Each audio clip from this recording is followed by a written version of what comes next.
1 to 130 petitions. Derivatives or not.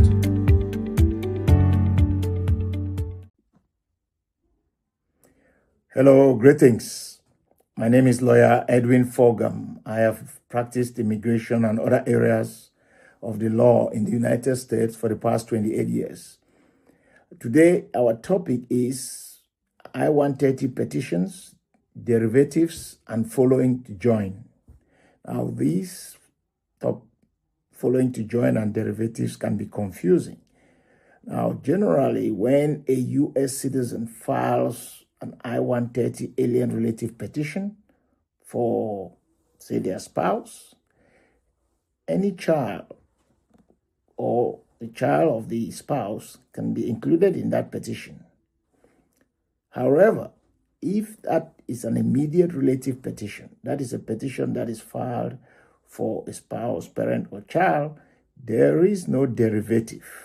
In other words, just putting the information of the child in the application will not qualify that child to obtain permanent residency just based on filing that petition. This is different from if that petition is filed by one of the preference categories, which is like permanent resident filing for the spouse. In that situation, there is what is called following to join, which means if and when the petition is approved, the child that is included in that petition can follow to join along with the beneficiary of that petition.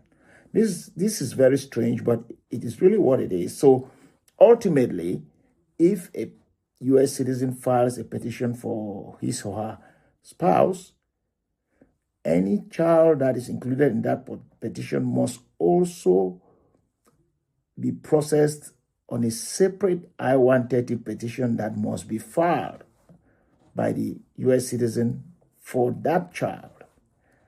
So it's important to know that a particularly vexing question arises when a child is born abroad.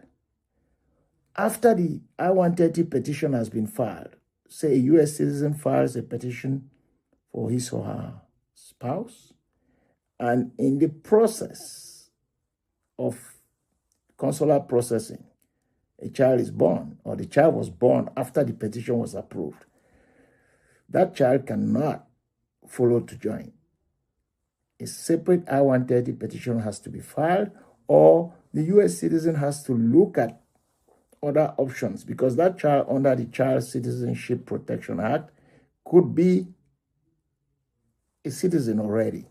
So these are some tricky issues to consider when alien relative petitions are being filed. You have to first determine whether the categories you're being filed under which of the preference categories, or it's an immediate relative petition. You know, the preference categories are the F1, F2B, and F2A, and so on, which are permanent residents filing for their children, or permanent residents filing for their spouses, and so on.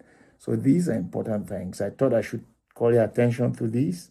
If you have any questions or you would like to understand more of this, please do not hesitate to contact us. Our phone number is 301-608-1555. You can also send us an email to info@fogamlaw.com. And as always, do not fear the system. Understand it, work with it, and benefit from it. Thank you. Thanks for watching. Be sure to hit that like and subscribe button and leave us a review in the comments.